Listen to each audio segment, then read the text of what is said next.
It's Saturday of Mother's Day weekend and it's nap time in our house today. My wife Abby's napping on the couch in the family room while the kids are upstairs in their bedrooms. You know, as I've been working from home more often during this COVID-19 pandemic, I've seen a new side of my wife's daily schedule that I guess I didn't realize before. Mothers very rarely get a quiet moment or space to be alone, even just a few minutes. Abby has been searching for that room since our kids were born. I remember that was one of the biggest concerns or questions that we had as she went to the hospital for delivery.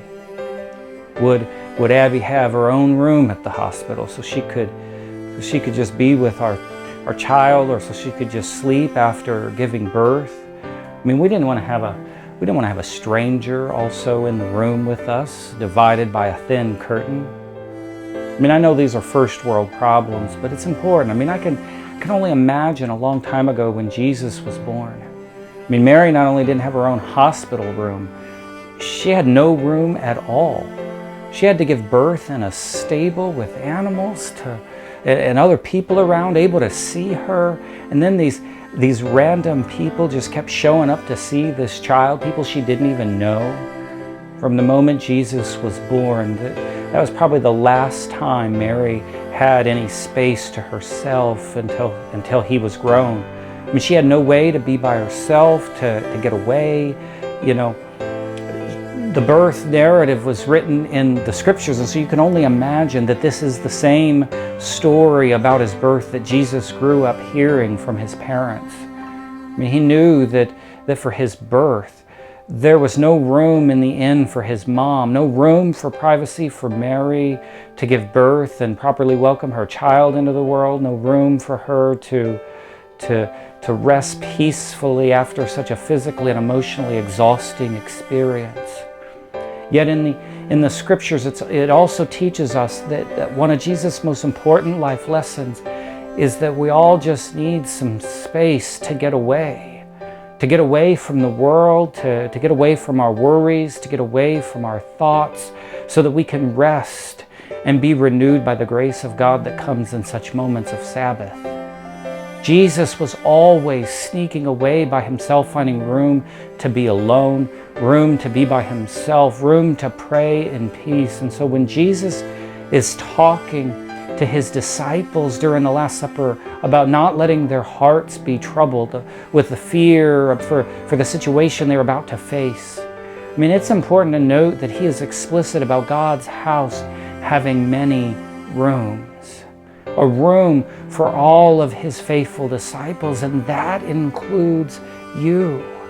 In fact, in the Greek, you could almost interpret what he says to mean that in God's family compound there are many mansions. I mean, think about that, our own luxurious house to get away into eternal peace and eternal paradise. I mean, however you interpret the Greek, Jesus is at least suggesting that after a life of working hard to sacrifice ourselves, to love and care for others, we each have a room in God's house where we can get away from the chaos of life and of this world, where we will one day find ultimate rest in God. And on this Mother's Day weekend, I mean, that's a welcome message for moms like Abby, a message of hope, because, you know, I don't know, I think she'd like her own room sometimes, maybe even her own house. I mean, the kids and I can be so needy sometimes, and moms don't have the luxury of just getting away like Jesus taught was so important. I mean, everywhere Abby goes, the kids are there. I mean, the kids are there when she wakes up in the morning. The kids are there when she tries to go to the bathroom. The kids are there when she tries to cook dinner. The kids are there when she tries to sit down and watch the news. The kids are always there.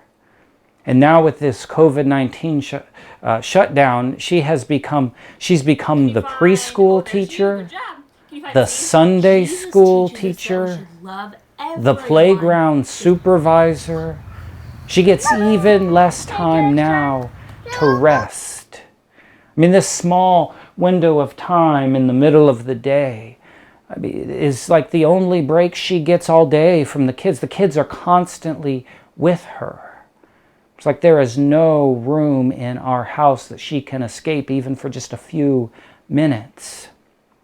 And now don't mistake what I'm saying. She loves our kids. Abby loves being a mom. It's the greatest joy of her life. And she is good at it. I mean, some women are just meant to be moms, and she is one of those women. She is so good at taking care of our family. And I could not have asked for a better partner in life.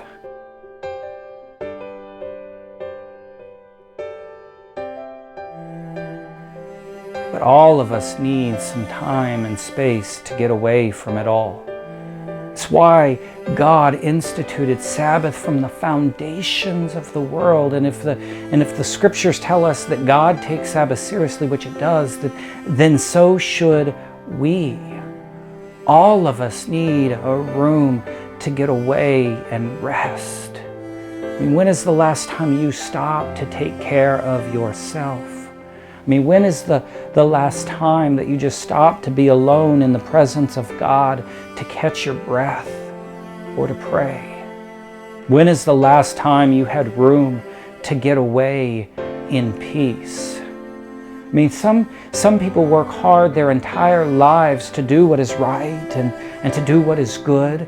They work hard to be a productive member of society, to be good parents, or to be a good partner, or to be a good friend, but they never take time for themselves. I mean, they never take time for Sabbath. They get to the end of their life having worked so hard to leave a legacy of love and grace and kindness, and yet their hearts are troubled because they feel like they don't know God. In all of their hard work, they've missed out on the most important relationship that we can have in life. They've never taken time to rest in God's presence.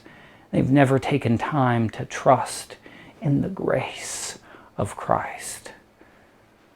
Look, God's love and God's grace in Christ doesn't cost you anything. It doesn't require you to do anything. Rather, it is a gift.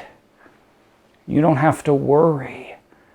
Your life will reflect the gift of Christ when you trust in Jesus. I mean, you don't have to work hard to prove that you're good enough. I mean, that's what Jesus is saying. Your life will reflect the gift of God's grace. The gift of God's grace to the world when you trust in Christ and find rest in Him. I mean, Jesus said, don't let your hearts be troubled. And at the end of your life, friends, your goodness and kindness will not go unnoticed.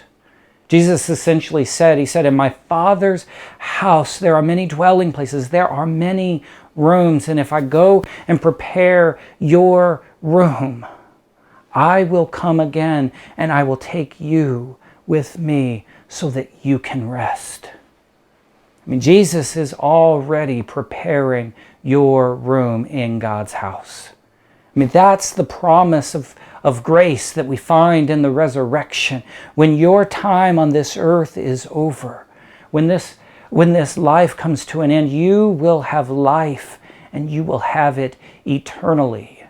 You will find rest in Jesus.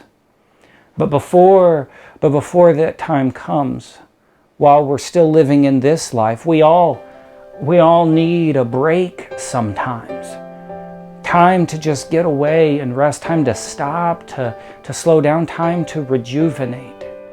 All of us need our own space sometimes, room to get away from the chaos of life.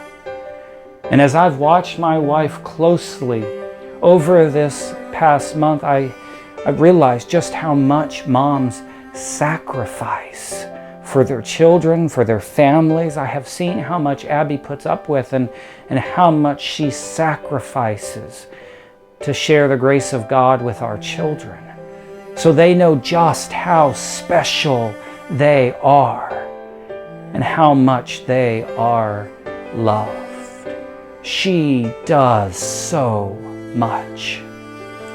So on this Mother's Day weekend, as I think about Jesus' message about how Jesus makes room for each one of us to find rest in God, I'm just going to let her sleep during nap time. By the time you're watching this video, it will be Mother's Day. The kids and I are going to make her breakfast in bed. I'm going to take the day off to cook her dinner and help with the kids. And you know what? I'm just gonna let her nap. And usually nap time is the time that she folds laundry or does the dishes or pays the bills, but not today and not this Mother's Day. I'm just gonna let her sleep, because she deserves to rest. And so do you.